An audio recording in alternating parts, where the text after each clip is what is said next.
یعنی welcome back. نور صاحب ایک اہم خبر تو یہ ہے کہ عمران خان صاحب نے ایک ذرائع سے جو چلی کہ عمران خان صاحب نے اپنے بچوں کو آنے سے روکا. اس میں میں تفصیلی آپ سے گفتگو کروں گا, لیکن میں نے وسیم ملک صاحب کو دعوت دی ہے. وسیم بھائی بہت شکریہ وقت دینے کے لیے. وسیم بھائی, عمران خان صاحب کی 9 مئی سے متعلق ضمانتوں کا کیس سپریم کورٹ میں, اس کا کیا ہوا؟ دیکھیے, بنیادی طور پر 8 ایسے مقدمات ہیں جن کے ٹرائل بھی جاری ہیں اور عمران خان صاحب جو ہیں ان پہ جوڈیشل ریمانڈ پر بھی ہیں. لاہور ہائی کورٹ نے ان کی ضمانتیں جو ہیں وہ مسترد کی تھی, اور مسترد ان پولیس اہلکاروں کے 161 کے بیان پر کی تھیں جن کے بارے میں کہا جاتا ہے کہ وہ 9 مئی کی جو سازش ہے ان کے عینی شاہدین ہیں. تو بہرحال وہ معاملہ لاہور ہائی کورٹ کا چیلنج کیا گیا سپریم کورٹ آف پاکستان میں. اور انٹرسٹنگ فیکٹ یہاں پر یہ ہے کہ ہفتے کے روز یہ درخواست جو ہے وہ دائر ہوتی ہے. سوموار یعنی کہ گزشتہ روز اس پر نمبر الاٹ ہوتا ہے ہمارے ذرائع کے مطابق, اور پھر حیران کن طور پر آج کے روز وہ سماعت کے لیے مقرر ہو جاتی ہے. اب اس ساری صورتحال میں گزشتہ روز یہ سوالات کھڑے ہو گئے تھے کہ چونکہ عمران خان صاحب کے جو وکیل ہیں سلمان صفدر صاحب, وہ اس وقت بیرون ملک ہیں اور وہ جنرل ایڈجرنمنٹ یعنی کہ عمومی التوا لیے ہوئے ہیں عدالتوں سے. یعنی کہ جیسے ہر جج جو ہے وہ موسم گرما کی چھٹیوں میں کچھ عرصہ جو ہے وہ بیرون ملک جاتا ہے یا چھٹیاں لیتا ہے, تو اسی طرح وکلا بھی عدالت سے اجازت لے کر بیرون ملک جاتے ہیں تاکہ اس ٹائم سپین میں ان کے جو کوئی مقدمات ہیں وہ سماعت کے لیے مقرر نہ ہو جائیں. اب سلمان صفدر صاحب جو ہیں وہ عدالت کی یعنی سپریم کورٹ کی اجازت سے جنرل ایڈجرنمنٹ پہ تھے, مگر اس کے باوجود بھی آج کے روز کیس جو ہے وہ سماعت کے لیے مقرر ہوا. دوسرا یہ فیکٹ تھا کہ 2 رکنی بینچ کا یہ فیصلہ تھا لاہور ہائی کورٹ کا, اور وہ 2 رکنی بینچ یعنی آج جس نے سماعت کی ہے اسی کے سامنے ہی مقرر ہوا. تو یہ بظاہر لگ رہا تھا کہ آج کے روز جو ہے سماعت نہیں ہوگی. تو پھر آج سماعت جیسے ہی اس کا آغاز ہوا تو جو پاکستان تحریک انصاف کے سیکرٹری جنرل ہیں سلمان اکرم راجہ صاحب, وہ پیش ہوئے. انہوں نے کہا کہ سلمان صفدر صاحب جو ہے وہ جو عمومی التوا ہے اس پر گئے ہوئے ہیں, لہٰذا آپ 2 چیزیں کیجئے. استدعائیں کی گئیں جو کہ چیف جسٹس کی جانب سے مسترد کی گئی. ایک استدعا یہ تھی کہ آپ جو دوسری طرف ہے یعنی پروسیکیوشن ہے پنجاب کی, اس کو نوٹس جاری کر دیجئے, اور دوسرا اس مقدمے کو 2 روز بعد رکھ لیجئے. سلمان صفدر صاحب جو ہے وہ بیرون ملک سے واپس آ جائیں گے. عدالت نے دونوں استدعائیں مسترد کی ہیں, نہ تو فی الحال نوٹس کیا گیا ہے. سماعت جو ہے وہ پھر 12 اگست تک ملتوی کی گئی تھی, اور اس کے بعد پھر ایک ڈیولپمنٹ یہ ہوئی کہ جو 2 رکنی بینچ تھا وہ تبدیل کر دیا گیا. اب ایک 3 رکنی بینچ بنایا گیا ہے, اور یہ 12 اگست کو دوبارہ اس کیس کی سماعت جو ہے وہ کرے گا. تو مطلب وہ استدعا مان لی گئی نہیں, ادر ورڈز کے ان کو نہیں. دیکھیے, نوٹس ہوتے ہیں پہلی سماعت پہ عموماً نوٹسز ہوتے ہیں. اب وہ جو نوٹسز آج استدعا کی گئی تھی وہ اگر ہوئے تو پھر وہ جو 12 اگست کی سماعت ہے وہاں پر ہوں گے. نہیں, وہ ٹھیک ہے نا کہ وہ جو متعلقہ وکیل ہیں کونسل وہ عمومی التوا پہ تھے, تو that's why in other words وہ دے ہی دی نا سر بینچ نے. چلیں, اچھا مجھے یہ بتائیے کہ جواد خواجہ صاحب نے ایک درخواست دی ہے شاید پرائم منسٹر سے ریلیٹڈ فار توہین عدالت, وہ کیا ہے؟ دیکھیے, یہ معاملہ بھی اس کی جو بنیاد ہے وہ بھی 9 مئی سے جڑی ہے. ہم اسی پبلک نشر کے پلیٹ فارمز پہ پاکستان میں جو فوجی عدالتوں کا مقدمہ تھا اس کو بڑا تفصیل سے اس پہ گفتگو بھی کرتے رہے ہیں, اور اس پر انٹرا کورٹ اپیلیں جو تھیں اس پر فیصلہ آیا تھا 7 مئی 2025 کو, اور انٹرا کورٹ اپیلیں منظور کی گئی تھی, فوجی عدالتوں کو الاؤ کیا گیا تھا. مگر ساتھ ہی اس آئینی بینچ نے جو کہ 7 رکنی آئینی بینچ تھا, 5-2 کی اکثریت سے یہ فیصلہ سنایا گیا تھا, اس میں وفاقی حکومت کو یہ 7 حکم بھی جاری کیا تھا کہ آرمی ایکٹ 1952 کی جو دفعہ جو سیکشن ہے 133B اس میں ترمیم کرے. یعنی کہ اس وقت اگر ہم بات کریں تو آرمی جو فوجی عدالتوں سے سزا یافتہ ملزمان ہیں ان کے پاس آرمی چیف کے اپیل کے علاوہ کوئی دوسرا فورم موجود نہیں ہے. تو عدالت نے اپنے فیصلے میں یہ لکھا تھا کہ چونکہ پاکستان جو ہے وہ ICCPR یعنی کہ جو بین الاقوامی عہد نامہ برائے شہری و سیاسی حقوق ہیں وہ اس کا سگنیٹری ہے, اور فوجی عدالتوں میں اگر آزاد اپیل کا حق ہائی کورٹ کی سطح پر نہیں دیا جاتا تو یہ ICCPR کے سیکشن 14 کی خلاف ورزی ہے. اور اسی حوالے سے تب یہ جب سزائیں سنائی گئی تھی تو یورپی یونین کے جو کنڈمنیشن آئی تھی اور اس پر GSP+ سٹیٹس جو پاکستان کو حاصل ہے اس کے حوالے سے بھی گفتگو کی گئی تھی. تو عدالت نے اپنے فیصلے میں یہ لکھا تھا کہ وفاقی حکومت کو یہ ڈائریکشن دی جاتی ہے کہ 45 روز کے اندر قانون سازی کرے, ترمیم کرے آرمی ایکٹ میں, اور ہائی کورٹ کی سطح پر جن لوگوں کو فوجی عدالتوں سے سزا ہوئی ہے ان کو آزاد اپیل کا حق دیا جائے. تو یہ جو ٹائم لائن تھی یہ ہم نے کیلکولیٹ کیا تو یہ ایگزاسٹ ہوتی ہے 21 جون کو, یعنی کہ آج سے 2 مہینے قبل, اب جولائی اختتام ہو چکا ہے, 1.25 مہینہ قبل جی 1.25 مہینہ قبل. تو اب یعنی 45 روز میں اپیل کے لیے جو ترمیم کے لیے جو ٹائم دیا گیا تھا آج 83 دن ہو گئے ہیں. تو جب وہ وفاقی حکومت نے قانون سازی نہیں کی تو چونکہ اس معاملے میں جواد خواجہ صاحب جو تھے وہ مرکزی درخواست گزار تھے, تو انہوں نے خواجہ احمد حسین کے ذریعے گزشتہ روز سپریم کورٹ آف پاکستان سے رجوع کیا, اور ان کا یہ موقف ہے کہ جو وزیر اعظم ہوتے ہیں وہ جو چیف ایگزیکٹو ہیں حکومت کے، اور انہوں نے یوسف رضا گیلانی کیس کا بھی حوالہ دیا، اور انہوں نے کہا کہ وفاقی حکومت اگر عدالت کی حکم عدولی کرتی ہے تو براہ راست وزیر اعظم جواب دہ ہوتا ہے، لہٰذا وزیر اعظم کو اس حوالے سے پوچھا جائے ان سے، اور ان کے خلاف قانون سازی کیوں نہیں ہوئی؟ لیکن وسیم، آپ کی اطلاعات کیا ہیں؟ کیا وزارت قانون سے کچھ اس طرح کی کراسپونڈنس چل رہی ہے جس میں آرمی ایکٹ سے متعلق as per direction of that court, میں کچھ اور نہیں کہہ رہا، کچھ اس پر کوئی ماہرین سے رائے لی جا رہی ہو تاکہ قانون سازی میں آسانی ہو؟ کچھ ایسی ڈیولپمنٹ چل رہی ہیں وزارت قانون میں بھائی؟ دیکھیے، دیوان سماعت تو اٹارنی جنرل آف پاکستان نے عدالت کو یقین دہانی کرائی تھی کہ اگر آپ وفاقی حکومت کو یہ ڈائریکشنز دیں گے تو ہم وفاقی حکومت جو ہے وہ اس پہ قانون سازی کرے گی، لیکن جیسے میں نے آپ کو بتایا جب یہ ٹائم لائن ایگزاسٹ ہوئی 21 جون کو، تبھی ہم نے اس حوالے سے وفاقی حکومت کے کچھ ذرائع سے یا وزارت قانون سے یہ پتہ کرنے کی کوشش کی، تو تب تک ہمیں یہ معلوم ہوا تھا، ہمارے ذرائع نے یہ دعویٰ کیا تھا کہ ابھی تک ایسی کوئی ترمیم یا ایسی کوئی قانون سازی جو ہے وہ ٹیبل پر نہیں ہے اور اس پر کوئی ڈسکشن نہیں ہوئی۔ نہیں، اب آپ یہ مجھے یہ بتائیے کہ یہ درخواست ابھی دائر ہوئی ہے، سماعت کے لیے مقرر نہیں ہوئی یا ہو گئی ہے؟ بالکل نہیں، کل کے روز یہ درخواست دائر ہوئی ہے۔ اب دیکھنا یہ ہے، اس وقت موسم گرما کی تعطیلات ہیں، فوجداری اپیلیں زیادہ تر سماعت کے لیے مقرر ہوتی ہیں، اب دیکھنا یہ ہے کہ یہ درخواست جو ہے وہ سماعت کے لیے کب مقرر ہوتی ہے۔ نہیں، وہ جیسے نصرت صاحب کہتے ہیں کہ مودی کچھ مس ایڈونچر کر سکتا ہے، ویسے میرا بھی ماننا یہ ہے کہ جیسے ہی خزاں شروع ہوگا تو یہاں پہ پتے جھڑیں گے تو قانون سازی 27ویں آئینی ترمیم کی طرف جانب رستہ ہموار ہو جائے گا، تو اس کے لیے ساری چیزیں 4 اگست کو تو قومی اسمبلی کا اجلاس بلا لیا گیا ہے، وہ کہہ رہے ہیں وہ شیڈیول کے مطابق وسیم یہ کہہ رہا ہے کہ وزارت قانون میں ایسی کوئی حل چل نہیں ہے۔ میں 21 جون کے حوالے سے آپ کو آگاہ کر رہا ہوں، لیٹسٹ اس حوالے سے ہم نے ابھی اچھا چلیں، دس از دا ٹاسک بھائی، کوشش کیجئے گا کہ وزارت قانون میں کچھ غیر متعلقہ لوگوں کا آنا جانا شروع ہوا تاکہ ایک لاسٹ بات ڈیولپمنٹ جو ہے نصرت صاحب، کل آپ نے بیرسٹر گوہر صاحب کا ایک بیان پڑھا تھا جس میں عبداللطیف MNA جو چترال سے ہیں NA1 سے، ان کو آج نااہل کر دیا ہے نوٹس کے بعد، تو وسیم بھائی اس پہ کیا اپڈیٹ ہے کہ یہ بیرسٹر گوہر کے یاد دہانی پہ الیکشن کمیشن نے ان کو نااہل کیا ہے یا ان کو بھولا ہوا تھا اور یاد آ گیا ہے؟ کیا ہوا اس کے پیچھے؟ دیکھیں، جس طرح سے اس سے قبل 9 مئی میں جیسے لاہور اور سرگودا 2 فیصلے اب تک آ چکے ہیں، جن میں سینیٹر اعجاز چودھری، اپوزیشن لیڈر احمد گجر، ان کو اور کچھ MNAs اور MPs کو جس طرح سے الیکشن کمیشن نے نااہل کیا، اور عبداللطیف چترالی، ان کا بنیادی کیس تو 9 مئی کا ہے، مگر الیکشن کمیشن کی سطح پر ان کے کیس میں تھوڑی سی تبدیلی تھی جس کی وجہ سے عبداللطیف چترالی صاحب کو آج کے روز نااہل کیا گیا۔ ہوا کچھ یوں ہے کہ جب عدالتیں سزائیں سنا دیتی ہیں تو پھر وہ جو فیصلے ہیں وہ الیکشن کمیشن آف پاکستان کو بھیجے جاتے ہیں۔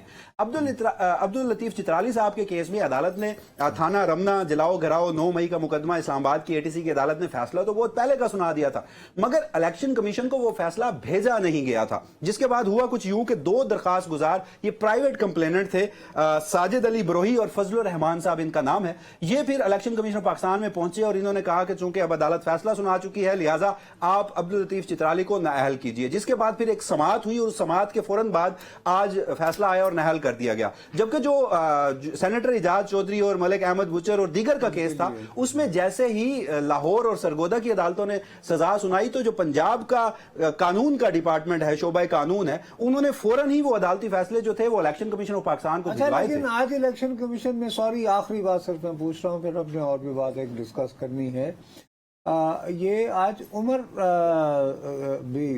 ایوب کا بھی تو کوئی کیس تھا آج الیکشن کمیشن میں، وہ کیا ہے؟ دیکھیے، عمر ایوب صاحب جو ہے ان کی ریکاؤنٹنگ کے حوالے سے مقدمہ جو ہے وہ اس سے قبل الیکشن کمیشن آف پاکستان جو ہے انہوں نے اپنے فیصلہ جو ہے وہ محفوظ کر لیا تھا، مگر اس کے بعد عمر ایوب صاحب کو پشاور ہائی کورٹ سے ریلیف ملا تھا، لیکن الیکشن کمیشن آف پاکستان جو ہے انہوں نے ایک مرتبہ پھر عمر ایوب صاحب سے جو آخری جواب ہے وہ طلب کر لیا گیا ہے، چونکہ ریکاؤنٹنگ کا یہ مقدمہ ہے اور عمر ایوب صاحب سمجھتے ہیں کہ وہ جو ایک ٹائم پیریڈ تھا ریکاؤنٹنگ کی درخواست کے حوالے سے وہ ایگزاسٹ ہو چکا تھا، تو الیکشن کمیشن آف پاکستان اب مجاز فورم نہیں ہے، ریکاؤنٹنگ کا حکم اس حلقے سے ہری پور کا جو حلقہ ہے جسے وہ منتخب ہوئے وہ اب نہیں دے سکتے، بہرحال الیکشن کمیشن نے فیصلہ محفوظ کیا۔ بہت شکریہ وسیم سر، ایک سوال پھر آگے بڑھیں گے، ٹھہرے چھوٹا سا جواب چاہیے۔ 26ویں آئینی ترمیم گلے کی ہڈی بننے لگی تھی، مشکل ہو گیا تھا نا، ہم بھاگے دوڑے یہ وہ سب کچھ ہوا، 27ویں آئینی ترمیم ہوگی وہ بھی آسانی سے ہو جائے گی یا اتنی ہی مشکل سے ہوگی جتنی 26ویں آئینی ترمیم ہوئی تھی؟ مشکلات میرا خیال ہے مشکل سے ہوگی، 26ویں سے زیادہ مشکل ہوگا 27ویں؟ نہیں آپ دیکھنا یہی نمبر میں آپ کو میں آئی کیو لیول چیک کرنا چاہ رہا تھا۔ آج حکومت کے پاس دوسرا صاحب نمبر پورے ہیں،